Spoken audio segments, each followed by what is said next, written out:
Class 5 Hindi grammar chapter 6 क्रिया। आज हम लोग क्रिया के बारे में पढ़ेंगे।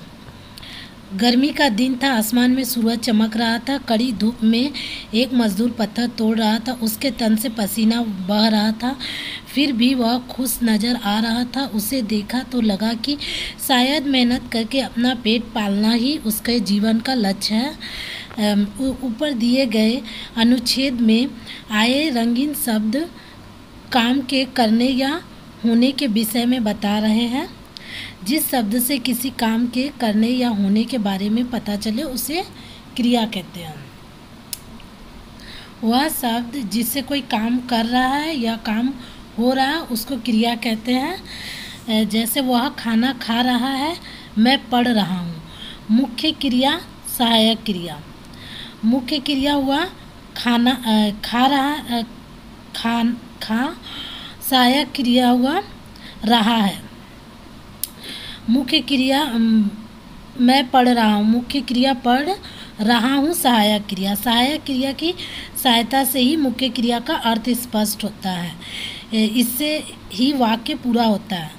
बिना सहायक क्रिया के वाक्य पूरा नहीं हो सकता। सहायक क्रिया से ही किसी वाक्य को पूरा किया जा सकता है। लिंग, वचन और कारक बदलने पर क्रिया का रूप भी बदल जाता है। लिंग, वचन, कारक। नमन हंस रहा है। वचन तोता उड़ रहा है। कारक राम ने कविता लिखी। राधिका हंस रही है, तोते उड़ रहे हैं। राम कविता लिखता है। लिंग, वचन और कारक का बदलने पर जो होता है क्रिया का पूरा रूप बदल जाता है। और ये सब लिंग, वचन और कारक के उदाहरण हैं।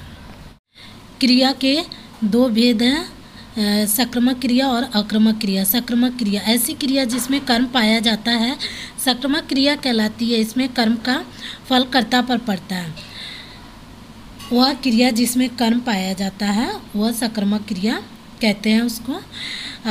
इसमें कार्य का फल जो है कर्ता पर पड़ता है। जैसे रमन पुस्तक पढ़ता है, आरती दूध पीती है, रोहित ढोल बजा रहा है।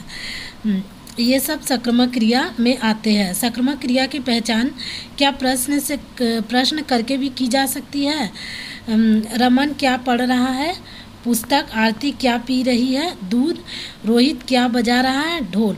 कुछ सक्रियक क्रियाओं में दो कर्म भी पाए जाते हैं। प्रतीक ने कृतिका को पुस्तक दी। इस तरह के वाक्य में किसे तथा क्या लगाकर प्रश्न पूछे जाते हैं। कुछ सक्रियक क्रिया ऐसा भी होता है जिसमें दो ठो कर्म पाया जाता है और इस तरह का वाक्य में किसे और क्या लगाकर प्रश्न भी पूछे जा सकते हैं। प्रतीक ने किसे पुस्तक दी, कृतिका को। प्रतीक ने कृतिका को क्या दिया, पुस्तक। कुछ सक्रियक क्रियाएं हैं, खाना पीना, पढ़ना, चलना, उतरना, लिखना, लेना देना, पकड़ना, करना आदि। ये सब सक्रियक क्रियाएं हैं। अक्रियक क्रिया ऐसी क्रिया जिसमें कर्म नहीं पाया जाता है, अक्रियक क्रिया कहलाती है। वह क्रिया जिसमें कर्म नहीं मिलता है उसको अक्रियक क्रिया कहते हैं। जैसे कुत्ता भौंक रहा है, बच्ची सो रही है, खरगोश दौड़ रहा है। अक्रियक क्रिया से पहले क्या प्रश्न करने पर उत्तर नहीं मिलता। कुत्ता क्या भौंक रहा है, कोई उत्तर नहीं। बच्ची क्या सो रही है, कोई उत्तर नहीं। खरगोश क्या दौड़ रहा है, कोई उत्तर नहीं। कुछ अक्रियक क्रियाएं हैं, हंसना, रोना, जागना, सोना, चलना, बैठना, भागना, उठना, डूबना, डरना। ये सब अक्रियक क्रिया के उदाहरण हैं।